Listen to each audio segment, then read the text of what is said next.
Students, welcome to BCom with Anshika. So student, आज हम करने वाले हैं बिजनेस ऑर्गेनाइजेशन एंड मैनेजमेंट। तो बिजनेस ऑर्गेनाइजेशन एंड मैनेजमेंट का ये है सिलेबस।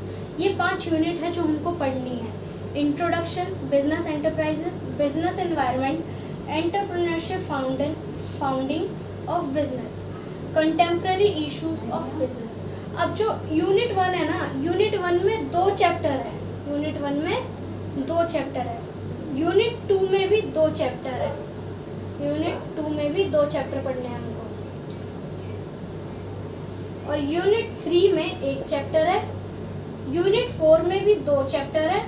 और यूनिट 5 में 3 चैप्टर है। आज हम पढ़ने वाले हैं बिजनेस ऑर्गेनाइजेशन एंड मैनेजमेंट का चैप्टर 1, इंट्रोडक्शन। तो बहुत बेसिक सी बात से शुरू करेंगे ताकि आपको बहुत अच्छे से समझ आए। तो देखो, एक पर्सन होता है, आप, मैं या कोई भी कभी खाली नहीं बैठता, कभी भी खाली नहीं बैठता। वो कुछ ना कुछ करता रहता है, यानी कि कोई ना कोई एक्टिविटीज करता रहता है। एक पर्सन कभी खाली नहीं बैठता, कोई ना कोई एक्टिविटीज करता रहता है। और वो 2 टाइप की एक्टिविटीज करता है। 2 टाइप की एक्टिविटीज करता है। एक होती है इकोनॉमिक एक्टिविटीज और एक होती है non economic activities.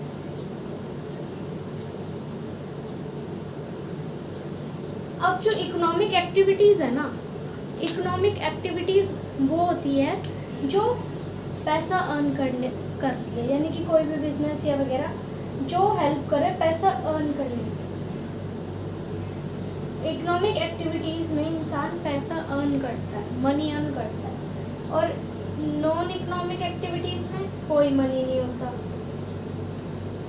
Economic activities ऐसी एक्टिविटीज होती है जो कि मेजर करी जा सके मॉनेटरी टर्म में। measured in monetary terms। Economic activities वो एक्टिविटीज होती है जैसे कि जो मेजर करे जा सके मॉनेटरी टर्म्स में। अब एक बिजनेस है, ठीक है, बिजनेस है, उसमें मैंने सेल करी, ठीक है, उससे मुझे पैसा मिला, मुझे प्रॉफिट आया, तो उस प्रॉफिट को मैं मॉनेटरी टर्म में मैंने मेजर कर सकती हूँ कि मुझे कितने पैसे का प्रॉफिट आया। अब नॉन इकोनॉमिक एक्टिविटीज़ क्या होती है? नॉन इकोनॉमिक एक्टिविटीज़ होती है फ्रेंड्स के साथ बात करना, फैमिलीज़ के साथ टाइम स्पेंड करना। ये भी एक्टिविटीज़ ही हुई, पर ये नॉन इकोनॉमिक एक्टिविटीज़ है, इससे कोई हम पैसा नहीं कमा सकते। अब देखो, किसी हमारे बड़े बुजुर्ग ने हमें आशीर्वाद दे दिया, अब इसको हम मॉनेटरी टर्म में मेजर नहीं कर सकते ना। आशीर्वाद बहुत बड़ी चीज़ है, लेकिन हम इसको पैसे में मेजर नहीं कर सकते। इकोनॉमिक एक्टिविटीज़ वो एक्टिविटीज़ होती है जो हमें कमा कर दे और उसे हम मॉनेटरी टर्म में मेजर भी कर पाए। बिजनेस कैसे बना? बिजनेस कैसे बना? बिजनेस बना बिजीनेस, यानी कि एक इंसान हमेशा बिजी रहता है किसी ना किसी चीज़ में, तो बिजनेस ऐसे बना। बिजनेस बिजीनेस से बना हमारा बिजनेस, यानी कि किसी काम करने में बिजी रहना, उसे बोलेंगे बिजनेस। अब बिजनेस को करने के लिए 3 चीज़ें हैं जो बहुत ज़्यादा इम्पोर्टेंट है।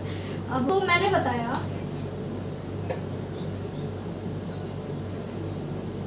बिजनेस से बना बिजनेस।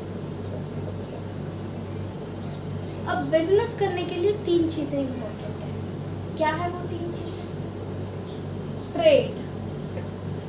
ट्रेड यानी परचेज और sale of goods. Purchase and sale of goods. Business, कोई भी बिजनेस सामान खरीदता है या बेचता है, किस मोटिव से? कोई मोटिव तो होगा। किसी भी बिजनेस के सामान खरीदने या बेचने का मोटिव होता है पैसा अर्न करना, मनी अर्न करना, प्रॉफिट अर्न करना।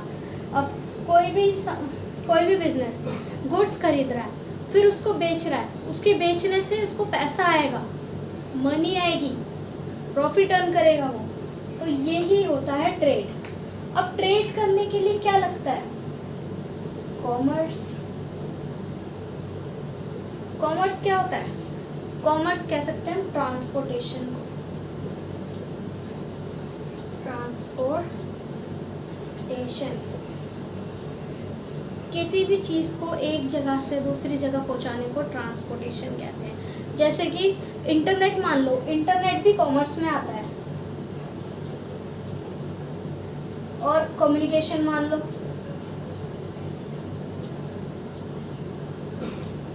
ट्रांसपोर्टेशन हम कॉमर्स में कैसे ले सकते हैं? अब इंटरनेट है, इंटरनेट का मैं यूज़ कर रही हूँ, इसको ट्रांसपोर्टेशन ही कहते हैं।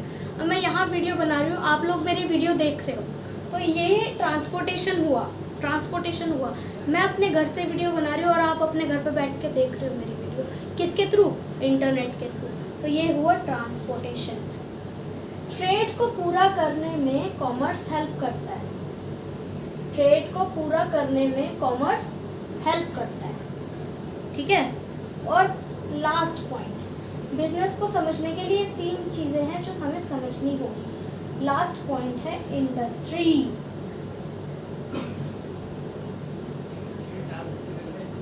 इंडस्ट्री, इंडस्ट्री क्या होता है? इंडस्ट्री होता है वो बिजनेस जिस चीज़ में हमारी कंपनी डील कर रही है। जैसे कि मेरी कंपनी का काम है स्टील को खरीदना बेचना, स्टील बेचना, स्टील के प्रोडक्ट्स या स्टील बेचना मेरी इंडस्ट्री का काम है। तो ये है मेरी पर्टिकुलर स्टील की इंडस्ट्री, ठीक है। अब इसमें भी 2 पॉइंट्स होते हैं। एक होती है मेरी, एक सिर्फ सिंगल इंडस्ट्री को बोलेंगे इंडस्ट्री। मेरी स्टील इंडस्ट्री है, मैं स्टील की इंडस्ट्री, मेरी इंडस्ट्री में स्टील का काम होता है, तो मेरी स्टील इंडस्ट्री है। अब पूरे देश की जो स्टील की इंडस्ट्री है ना होगी, उन सबको स्टील इंडस्ट्रीज बोला जाएगा। अब एक हो गया मेरी मैन्युफैक्चरिंग इंडस्ट्री है, मैं कोई सामान बेचती हूँ, उसे बनाती हूँ, मैं कोई सामान बनाती हूँ और मैं उस सामान को बना के बेचती हूँ। तो जो पूरे देश की जो मैन्युफैक्चरिंग इंडस्ट्रीज होती है ना, उन्हें कहेंगे मैन्युफैक्चरिंग इंडस्ट्रीज। एक इंडस्ट्री को सिर्फ इंडस्ट्री, और पूरे देश की जो इंडस्ट्रीज है और वो किसी पर्टिकुलर चीज़ का काम कर रही है, तो हम उस पर्टिकुलर चीज़ के काम के साथ उस इंडस्ट्री का नाम देंगे। जैसे कि स्टील इंडस्ट्रीज, मैन्युफैक्चरिंग इंडस्ट्रीज। तो आपको पता चल गया होगा बिजनेस क्या है, बिजनेस कैसे बना। बिजनेस बनता है trade plus commerce plus industries. अब एक क्वेश्चन आता है, जो कि बहुत इंपॉर्टेंट होता है। How business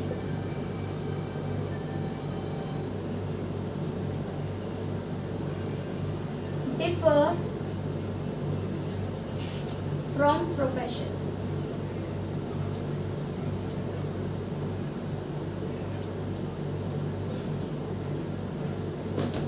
How business different from profession? अब एक बिजनेस प्रोफेशन से कैसे डिफरेंट होगा? प्रोफेशन से कैसे डिफरेंट होगा बिजनेस? तो बताते हैं। देखो, एक बिजनेस है, बिजनेस 2 चीज में डील करता है, गुड्स से और सर्विसेज। 2 चीज से डील करता है, गुड्स से और सर्विसेज से। गुड्स कुछ भी हो सकता है, मैन्युफैक्चरिंग का काम हो सकता है, सेल्स का काम हो सकता है, या और भी कोई काम हो सकता है, ठीक है। सर्विसेज प्रोवाइड करी जाती है, सर्विसेज प्रोवाइड करी जाती है, ठीक है। अब छोटी सी बात, अगर सर्विसेज प्रोवाइड करी जाती है, अब इसी बात से आप, लेकिन है ना, ये दोनों चीज़ एक ही चीज़ में काउंट होती है। अब इन दोनों चीज़ों को मर्ज कर दिया गया है, गुड्स और सर्विसेज को मर्ज कर दिया गया है, इसलिए इन पे टैक्स भी अब एक ही लगता है, goods and services tax, GST tax. तो अब आप देखो, हम रेलवे में जाते हैं तो रेलवे में हमें सर्विस मिलती है, रेलवे में हमें सर्विस मिलती है। रेलवे में गए, मेरी फर्स्ट क्लास की टिकट है रेलवे में, ठीक है, उसमें मुझे सर्विस मिलेगी, मुझे खाना मिलेगा, मुझे अच्छी सीट मिलेगी और एक कोच जैसा मिलेगा, कोच मिलेगा, वहाँ पे मुझे अच्छी अच्छी सर्विसेज मिलती है रेलवे में। क्या वो सर्विस है, प्रोफेशन है? वो क्या वो बिजनेस है या प्रोफेशन है? रेलवे जो सर्विस प्रोवाइड कराता है ना, वो है बिजनेस, क्योंकि वो मुझे सिर्फ अकेली को बिजनेस प्रोवाइड नहीं कराएगा, सिर्फ मुझे अकेली को वो सर्विस नहीं दे रहा, वो और भी लोगों को सर्विस दे रहा है, सोसाइटी और भी लोगों को सर्विस दे रहा है। बहुत सारे लोगों को जब एक साथ सर्विस दी जाती हो ना, तो उसे कहते हैं बिजनेस। अब देखो, एक डॉक्टर है,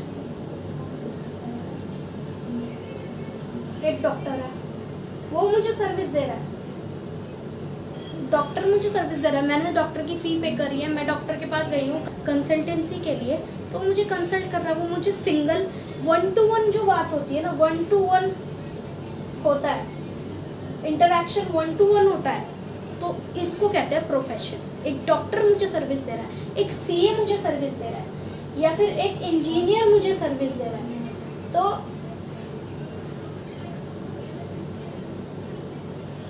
उसे कहेंगे प्रोफेशन। तो ये हो गया बिजनेस, ये हो गया बिजनेस और ये हो गया प्रोफेशन,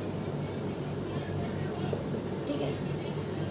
बिजनेस क्या होता है? जो पूरी सोसाइटी को एक साथ सर्विस प्रोवाइड करे, वो होता है बिजनेस, ठीक है। और जो 1-to-1 इंटरैक्शन करे, एक एक करके हमारी प्रॉब्लम सुने और हमें अपनी बातों का वो सॉल्यूशन दे, उसे कहते हैं प्रोफेशन। अब देखते हैं मोटिव्स ऑफ बिजनेस। बिजनेस करने के मोटिव क्या होते हैं? बिजनेस करने के मोटिव होते हैं ambition to earn profit. Business का सबसे पहला मोटिव होता है प्रॉफिट कमाना। अब प्रॉफिट कमाना बहुत ज़्यादा ज़रूरी होता है। अगर मेरी कंपनी प्रॉफिट नहीं कमाती है, प्रॉफिट नहीं आ रहा, तो मुझे एक पॉइंट पे अपनी कंपनी बंद करनी पड़ेगी, क्योंकि मेरी कंपनी अच्छा काम नहीं कर रही है, पैसा नहीं कमा रही है, तो मुझे अपनी कंपनी बंद करनी पड़ेगी। साइकोलॉजिकल फैक्टर, एक तो प्रॉफिट कमाने के लिए होता है साइकोलॉजिकल फैक्टर ये सिर्फ प्रॉफिट अर्न करने के लिए नहीं होता। आपको क्या लगता है, मुकेश अंबानी है, वो क्या प्रॉफिट अर्न करने के लिए अपनी बिजनेस चला रहा है? आपको पता है कि मुकेश अंबानी का क्वार्टरली टर्नओवर कितना है? वो इतना कमा लेता है, उसको प्रॉफिट अर्न करने की ज़रूरत नहीं है। वो सिर्फ प्रॉफिट अर्न करने के लिए अपना बिजनेस नहीं चला रहा है, वो अपने बिजनेस को और ज़्यादा एक्सपेंड करना, इंटरनेशनली ले जाने के लिए साइकोलॉजिकल फैक्टर इसे कहते हैं, कि अपने प्रॉफिट को बढ़ाना और अपने खुद की सेटिस्फैक्शन के लिए बिजनेस बढ़ाना, इसे कहते हैं psychological factor. Ambition to provide service, third point है। एक तो बिजनेस का मोटिव होता है प्रॉफिट अर्न करना, दूसरा साइकोलॉजिकल फैक्टर के लिए, तीसरा सर्विस प्रोवाइड कराने के लिए। सर्विस प्रोवाइड कराने के लिए मतलब कि लाइफस्टाइल चेंज करने के लिए, लोगों की लाइफस्टाइल चेंज करने के लिए, अच्छी क्वालिटी की सर्विस प्रोवाइड कराने के लिए बिजनेस होना चाहिए। मतलब पहले जो लोग छोटे छोटे घरों में रहते थे, उन्हें ना कम पैसों में अच्छी क्वालिटी का घर, मतलब बड़ा घर कम पैसों में, ये होती है सर्विस प्रोवाइड कराना, ठीक है। उनका लाइफस्टाइल चेंज कर देना, इसको कहते हैं सर्विस प्रोवाइड कराना।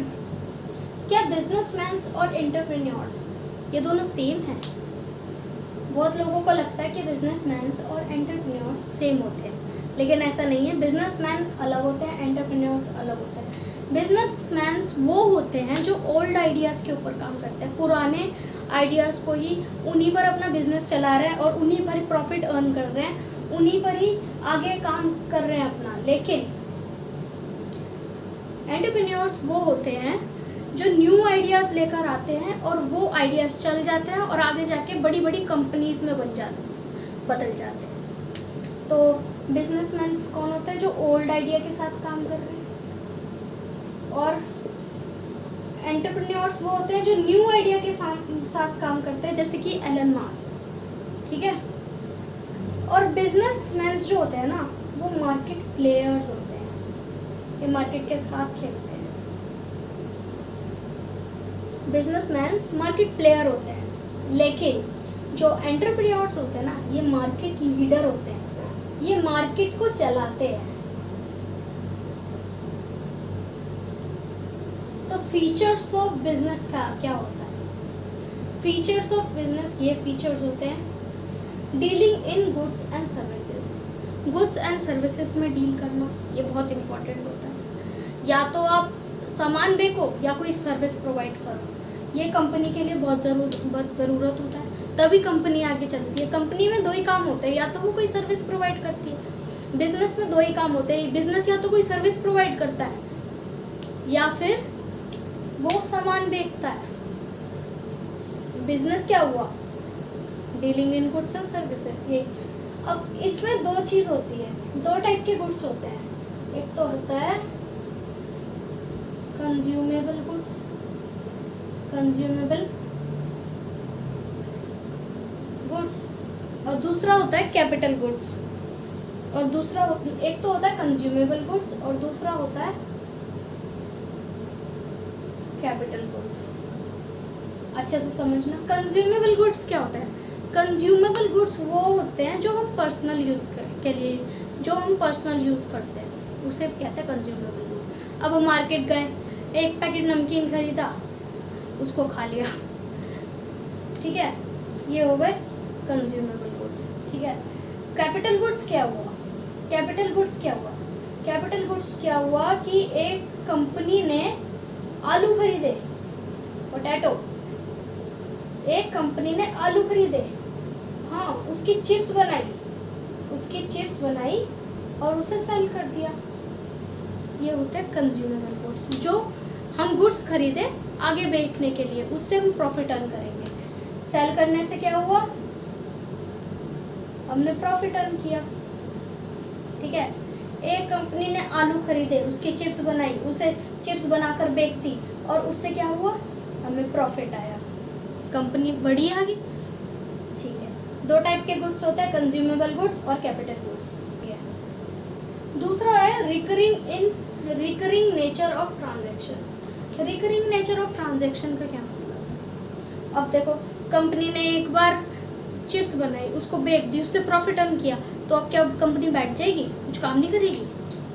अब कंपनी एक हफ्ते बाद काम करेगी सीधा? ऐसा नहीं है। रिकरिंग नेचर ऑफ ट्रांजैक्शन का मतलब है कि कंटिन्यूस होना चाहिए प्रोसेस, रोज मतलब कंटिन्यूस प्रोसेस होना चाहिए। Selling purchase, selling purchase, selling purchase, selling purchase, ठीक है। और हर कंपनी काम किस चीज़ के लिए करती है? प्रॉफिट अर्न करने के लिए। प्रॉफिट अर्न नहीं करेगी तो बंद हो जाएगी, ठीक है। और बिजनेस का मेन मोटिव क्या होता है? Increase in utility. Increase in utility यानी कि सामान का ज़्यादा से ज़्यादा यूज़ हो, सामान का यूज़ बढ़ा देना, सामान का यूज़ बढ़ा देना, या प्रोडक्ट का या किसी भी चीज़ का यूज़ इंक्रीज कर देना, किसी भी प्रोडक्ट का यूज़ इंक्रीज कर देना। जैसे कि मैंने अभी आपको बताया, बिजनेस ने आलू खरीदे, तो इससे क्या हुआ? आलू का यूज़ बढ़ गया। आलू खरीदे, फिर उससे चिप्स बनाई, आलू खरीदेंगे फिर तभी तो चिप्स बनेगी, तो इससे आलू का यूज़ बढ़ गया, फिर उसे सेल कर दिया, इससे प्रॉफिट भी आ गया।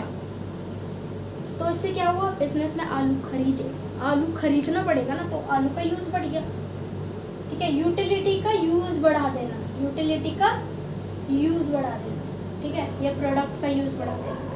और हर बिजनेस में रिस्क तो होता ही है, किसी भी चीज़ में हमको इन्वेस्टमेंट करते हैं या किसी भी चीज़ में रिस्क तो होता ही है। अब हम कोई बिजनेस स्टार्ट करते हैं,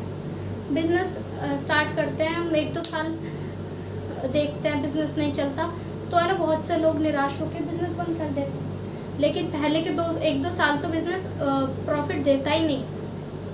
अगर आपको बिजनेस करना है तो आपको है ना उसमें डटे रहना पड़ेगा, आपको उसमें कंटिन्यूस बने रहना पड़ेगा, भले ही वो लॉस दे। 1-2 साल तो बिजनेस लॉस देता ही देता है। तो रिसेशन के टाइम पे जब मंदी आती है रिसेशन के टाइम पे बहुत से लोग हैं ना अपना बिजनेस बंद कर देते हैं, लेकिन ये गलत है, नहीं करना चाहिए। रिस्क हर चीज़ में होता है। अब जो बहुत से बड़े बड़े इन्वेस्टर्स हैं, अगर वो तो रिस्क पर ही गेम खेलते हैं। अगर वो इन्वेस्ट नहीं करेंगे तो वो कमाएंगे कैसे? बड़े बड़े इन्वेस्टर्स हैं, वो इन्वेस्ट करते हैं, रिस्क पर इन्वेस्ट करते हैं, फिर वो बड़ा अमाउंट कमाते भी हैं। तो रिस्क हर चीज़ में है, रिस्क लेना चाहिए।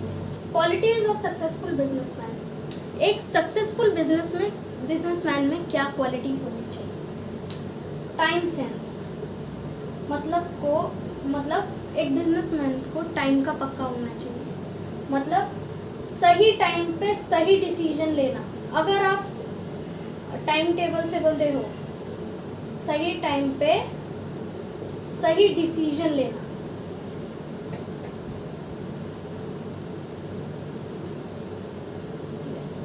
अगर आप पंक्चुअल नहीं हो, हाँ आप सो रहे हो, तो हो सकता है कि अगर कोई अपॉर्चुनिटी है उसमें आपने ध्यान नहीं दिया और वो अपॉर्चुनिटी आपके हाथ से निकल गई, तो आपके बिजनेस को लॉस होगा। तो टाइम सेंस होना चाहिए बिजनेसमैन में, सही टाइम पे सही डिसीजन लें। अलर्टनेस, सेम बात। अगर आपकी कंपनी पे कोई थ्रेट आता है, आप अगर उसके लिए अलर्ट नहीं हो, आप ध्यान नहीं दे रहे हो अपने बिजनेस पे, अलर्ट नहीं हो, अगर आप अलर्ट नहीं हो तो आपके बिजनेस को इन केसेस में भी लॉस हो सकता है। आपको अगर थ्रेट आया या कोई अपॉर्चुनिटी हुई और आप उसके बारे में अलर्ट नहीं हो, अपॉर्चुनिटी के बारे में अलर्ट नहीं हो, या आप ध्यान नहीं दे रहे अपने बिजनेस पे, अलर्ट नहीं हो, तो आप किसी घटना के लिए तैयार नहीं हो। आप अगर कोई घटना हो जाती है आपके केस के साथ, आप उसके लिए तैयार कैसे होंगे अगर आप अलर्ट ही नहीं हो अपने बिजनेस में?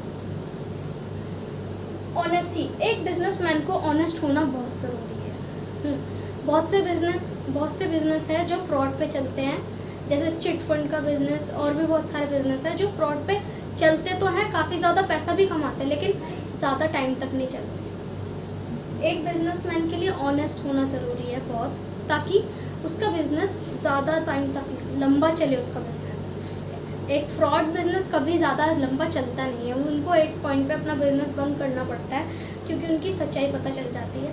जैसे कि हम लोग सत्यम कंप्यूटर्स की बात कर लेते हैं, वो भी एक फ्रॉड कंपनी थी, उसमें लोग इन्वेस्ट करते थे, एक टाइम पे बंद हो गई, वो ऑनेस्ट नहीं थे। बिजनेसमैन को ऑनेस्ट होना बहुत ज़रूरी है। एबिलिटी टू कोऑपरेट, एक बिजनेसमैन में कोऑपरेट करने की एबिलिटी होनी ही चाहिए। वो अपने कंज्यूमर्स के साथ कोऑपरेट करे, सोसाइटी के साथ कोऑपरेट करे, गवर्नमेंट के साथ कोऑपरेट करे। अगर वो कोऑपरेटिव नहीं है तो ज़्यादा लोग उनके बिजनेस में इंटरेस्टेड नहीं होंगे। डिपेंडेबिलिटी, एक बिजनेसमैन को सिर्फ ये नहीं होना चाहिए कि मैं सब कुछ करूँगा, मैं ही हूँ जो सब कुछ कर सकता हूँ। एक बिजनेसमैन को अपनी बिजनेस का काम बांटना चाहिए हिस्सों में। मैनेजर को दे दो, सुपरवाइजर को दे दो, और एम्प्लॉयज़ को, और भी एम्प्लॉयज़ को दे दो। एक मैनेजर को उनका काम सही हिसाब से लोगों में बांटना चाहिए। एक बिजनेसमैन को अपना काम अपने एम्प्लॉयज़ के साथ बांटना चाहिए। एनर्जी, एक बिजनेसमैन में एनर्जी होनी चाहिए, साइकोलॉजिकल और फिजिकल भी। अब आपका मुंह लटका हुआ है, आपके आगे कोई कस्टमर आया हुआ है, अब बोलते हो, आप अटेंड करते हो उसको,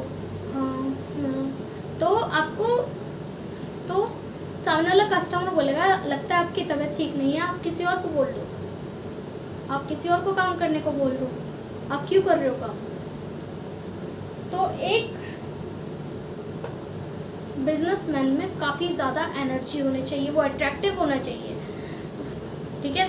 साइकोलॉजिकल एनर्जी भी होनी चाहिए और फिजिकल एनर्जी भी होनी चाहिए। कैरेक्टर, एक बिजनेसमैन का कैरेक्टर साफ होना चाहिए। अब जैसे कि हम लोग बात कर लेते हैं किसकी, मैंने अभी सत्यम कंप्यूटर्स की बात बताई। सत्यम कंप्यूटर्स, उसमें जो सत्यम जी थे वो फ्रॉड निकले, तो उनकी कंपनी बंद हो गई ना, क्योंकि वो लोगों के साथ फ्रॉड कर रहे थे। उनका कैरेक्टर खराब हो गया, उनकी कंपनी बंद हो गई। ठीक है।